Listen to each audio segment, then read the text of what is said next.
Assalamualaikum warahmatullahi wabarakatuh. Teman-teman semuanya, pada kesempatan kali ini kita bertemu kembali untuk belajar bersama. Belajar tentang mengenai sejarah Islam. Sejauh mana pemahaman kita, pengetahuan kita tentang sejarah Islam. Pada kesempatan kali ini kita nanti akan belajar bersama untuk melanjutkan materi kita. Oke, pada ini nanti kita akan belajar tentang peradaban Islam Daulah Mughal di India, di mana sebuah peradaban keemasan Islam, di mana semua bangsa lain itu tidak ada yang menandingi. Artinya peradaban dunia ini yang membawa adalah dunia Islam pada saat itu. Yang hari ini kita bahas adalah di Mughal. Untuk mengawali dari pertemuan kali ini, kita akan sedikit mengetahui apa tujuan sebenarnya kita mempelajari Mughal. Tentu cakupan pada saat ini yang kita bahas adalah proses lahirnya Daulah Mughal itu sendiri, kemudian identifikasi khalifah berprestasi, kemudian perkembangan ilmu pengetahuan dan peradaban pada masanya, kemudian yang terakhir adalah keruntuhan Daulah Mughal. Oke, bisa kita lihat bersama. Disinilah Mughal berkuasa, di mana pada masa Islam Abbasiyah, kita tahu Abbasiyah betapa membawa kejayaan Islam, yang dalam hal ini cukup sampai 500 tahun, sampai 5 abad lebih, bahkan dia mengatakan 6 abad, di mana ketika Abbasiyah mengalami kemunduran, ini ada kekosongan kekhalifahan dalam catatan sekitar 3,5 tahunan, di mana orang-orang barat ini sudah mulai merasa puas, kemudian berjumawa, tetapi setelah 3 tahun berikutnya, nanti ternyata Islam masih banyak muncul daulah-daulah. Tertuliskan ada tiga daulah besar yang munculnya bersamaan. Yang pertama ada Turki Utsmani, kemudian ada Daulah Syafawi, dan yang terakhir adalah Daulah Mughal. Yang kita bahas malam ini saat ini nanti adalah Daulah Mughal. Disinilah letak wilayah Daulah Mughal adalah di wilayah India. Bisa kita lihat bersama-sama. Oke. Kita tahu periode Islam itu ada 3 klasik, pertengahan dan modern. Ini mengawali, di mana periode Mughal ini nanti adalah masuk periode kemajuan atau periode klasik, akhir dari periode klasik, di mana runtuhnya Daulah Mughal nanti juga mengawali dari mundurnya kemajuan Islam atau mundurnya Islam. Oke. Yang akan kita bahas pada saat ini nanti adalah asal-usul Daulah Mughal itu sendiri, strategi kebijakan Mughal, kemudian kemajuan-kemajuan apa saja yang ada pada masa Daulah Mughal, kemudian yang terakhir adalah kemunduran Daulah Mughal. Oke. Ada sebuah ayat yang mengatakan kuntum khairu ummatin ukhrijat linnas ta'muruna bil ma'ruf wa tanhauna 'anil munkar wa tu'minuna billahi walau amana ahlul kitab lakana khairal lahum minhumul mu'minuna wa aktsaruhumul fasiqun. Yang artinya kita umat Islam ini adalah umat yang terbaik diturunkan oleh Allah, diciptakan oleh Allah karena beramal baik, kemudian mencegah kemungkaran dan beriman kepada Allah. Andaikan sekiranya ahlu kitab atau sebelum Islam ini orang-orang yang baik pula, tentu itu juga lebih baik daripada kepadanya artinya. Namun kebanyakan mereka adalah orang yang fasik. Ini menandakan Islam adalah kafatan linnas, kafatan lil alamin, memang untuk seluruh alam. Yang pertama yang akan kita bahas pada saat ini nanti adalah tentang sejarah lahirnya Daulah Mughal. Daulah Mughal ini daulah yang hampir 300 tahun berkuasa. Didirikan oleh yang namanya Sultan Zahiruddin Muhammad Babur. Ternyata Muhammad Babur ini masih cucu dari Timur Leng. Kita ingat Timur Leng itu adalah tentara Mongol yang dalam hal ini gimana Abbasiyah itu juga runtuhnya karena Timur Leng. Ternyata mempunyai keturunan Zahiruddin Babur, orang yang baik Islamnya, membawa kemajuan di Islam di India. Oke. Dalam usahanya ia mengalami kekalahan tetapi mendapat amunisi dari Daulah Syafawi. Syafawi itu ada di Persia, di Iran saat ini. Akhirnya Babur menduduki wilayah Afghanistan, kemudian Kabul, kemudian sampai nanti ke India. Lah, bagaimana kondisi India saat itu? Saat itu ternyata kondisi India sedang mengalami kekacauan yang di bawah pimpinan oleh Ibrahim Lodi. Paman dari Ibrahim Lodi yang bernama Alam Khan akhirnya meminta bantuan ke Babur, tolong bantu India karena kondisi dalam kekacauan. Nah, kesempatan ini oleh Babur tidak sia-siakan, datanglah ke India, ke Delhi. Kemudian di sana akhirnya apa yang terjadi? Ya tentu membantu wilayah atau membantu kekuasaan sebelumnya. Nah, yang ending akhirnya di situ nanti Ibrahim Lodi akhirnya berhasil dikalahkan dan meninggal dunia. Akhirnya Babur pun nanti berkuasa. Tadi kan Babur nanti melawan Ibrahim Lodi yang tadi dikatakan kondisi negeri yang sedang kacau tadi di India. Oke.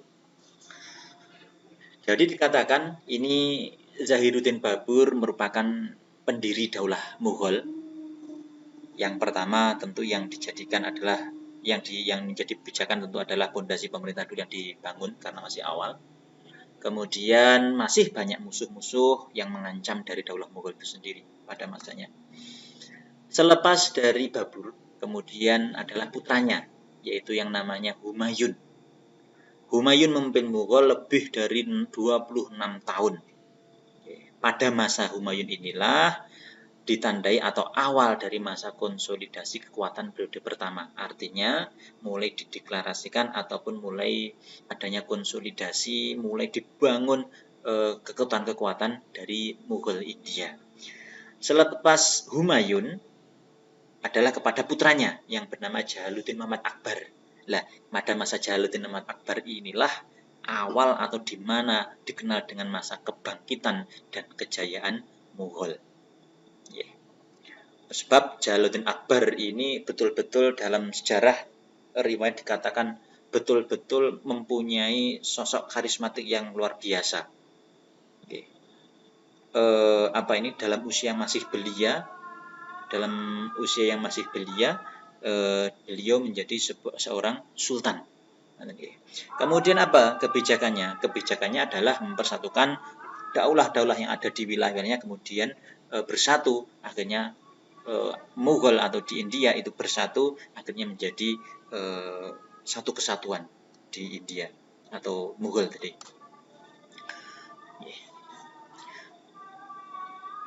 Selanjutnya setelah Jalaluddin Muhammad Akbar adalah Nuruddin Muhammad Salim atau Jahangir. Naik tahta 8 hari setelah meninggalnya Sultan Akbar. Jahangir berkuasa selama 22 tahun. Nah, setelah Jahangir ini nanti baru muncul Syekh Jihan. Syekh Jihan berarti dalam hal ini adalah cucunya dari Jalaluddin Akbar. Raja kelima ini India dikenang sebagai puncak kejayaan atau puncak keemasan. Kalau katakanlah awal jaya adalah Jalaluddin tadi, itu betul-betul menandai kejayaan. Lah puncaknya keemasan kejayaannya nanti pada Syekh Jihan. Ditunjukkan apa?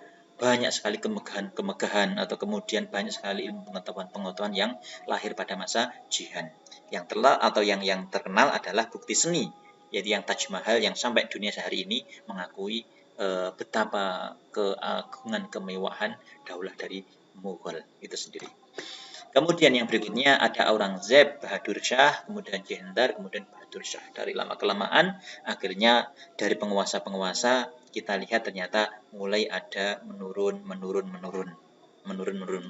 Kita ambil contoh para pengganti Aurangzeb, penguasa yang lemah sehingga tidak mampu mengatasi kemerosotan dan sebagainya. Sampai terakhir di saat inilah para perjuang untuk mempertahankan eksistensinya di bawah Inggris mulai masuk, tambah lagi mayoritas orang Hindu yang ada di India itu sudah mulai menyerang.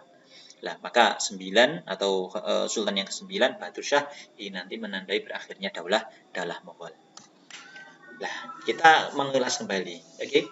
Masih semangat? Kita lanjutkan. Kita ulas apa bukti kemajuan-kemajuan yang ada di Mughal yang menandai Islam itu dulu pernah jaya di sana, walaupun nanti mengalami kemunduran. Kita bisa melihat yang ada di tampilan di sini, ada sebuah bangunan arsitek yang luar biasa yang hari ini masih ada, yaitu yang disebut dengan Taj Mahal, di mana Taj Mahal itu adalah sebuah ternyata makam kepada istrinya dari Syekh Jihan tadi, masa kejayaan tadi, disebut dengan Mumtaz Mahal. Ada versi yang mengatakan Mumtaz Mahal itu adalah tempat yang istimewa. Ada lagi di sampingnya adalah Istana Fatpur Sikri, kemudian ada Masjid Raya Delhi di Lahore. Kemajuan-kemajuan Mughal ini meliputi politik, administrasi, ekonomi, agama, dan seni budaya. Ini diantaranya. Dalam bidang politik, administrasi, pemerintahan, betapa masa Mughal ini benar-benar perluasan wilayah, khususnya di India, benar-benar menguasai di sana. Kemudian kita ambil contoh zamannya Aurangzeb, ini pemerintah secara militer, hampir di seluruh pejabat ini semuanya adalah militer, sehingga perjalanannya itu bisa terkondisikan. Kemudian dalam bidang agama, ada hal menarik ketika saat Jamaluddin Akbar berkuasa. Jamaluddin memunculkan sebuah konsep, yaitu din ilahi. Din ilahi di sini adalah sebuah konsep di mana tidak hanya satu kesatuan agama yang dipandang setara di India.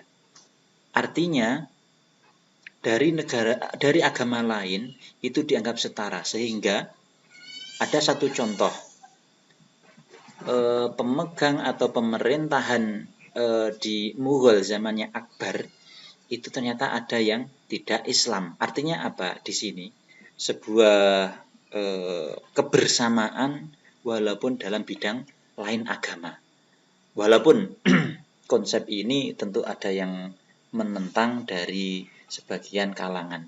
Cuman dari sini betul-betul tampak sebuah kebersamaan yang ada di Mughal. Sehingga apa? Orang-orang di sekitar Mughal yang tidak Islam pun itu juga merasa dihormati, dihargai, sehingga bersama-sama dan membentuk dalam sebuah peradaban di Mughal sendiri semakin maju. Kemudian selanjutnya dalam bidang ekonomi, perhatian Mughal kepada sebuah sektor pertanian ini luar biasa.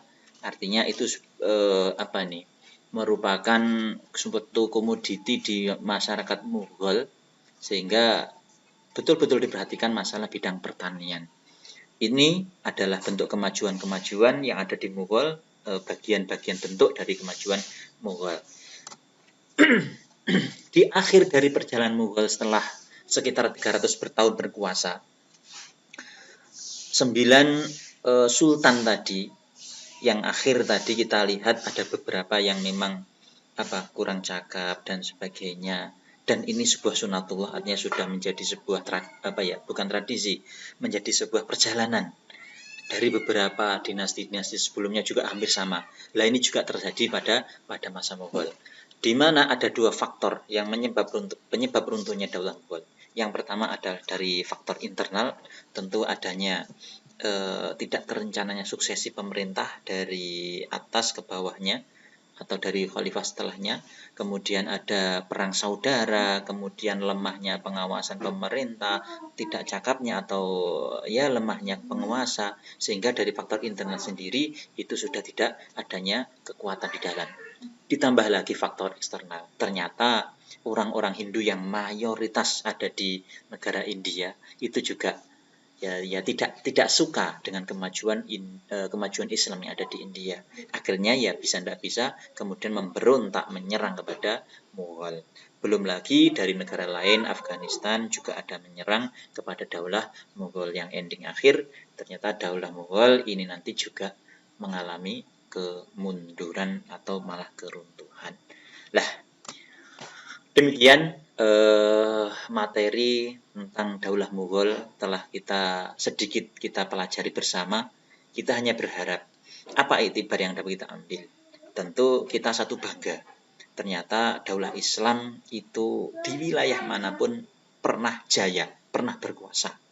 Kemudian yang kedua, kita merasa ada tauladan yang harus kita ambil dari para pejuang, dari para sultan.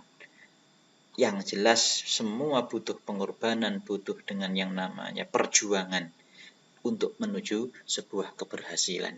Yang terakhir mungkin yang dapat kita ambil iktibar, bagaimanapun kita bisa mencarikan sebuah pelajaran dari ketidakpersatuan, kemudian ke adanya cekcok, internal kondisi, itu akan bisa menyebabkan keruntuhan suatu pemerintah ataupun ya masyarakat. Saya kira itu yang dapat saya sampaikan. Kita bertemu lagi pada pelajaran berikutnya. Tetap semangat dalam mengkaji, dalam menelusuri sejarah Islam. Semoga dengan kita mempelajari sejarah Islam, minimal kita bisa memberikan tauladan, menjadikan sebuah suri tauladan yang dapat kita jadikan pedoman dalam kehidupan sehari-hari. Wal afu minkum. Assalamualaikum warahmatullahi wabarakatuh.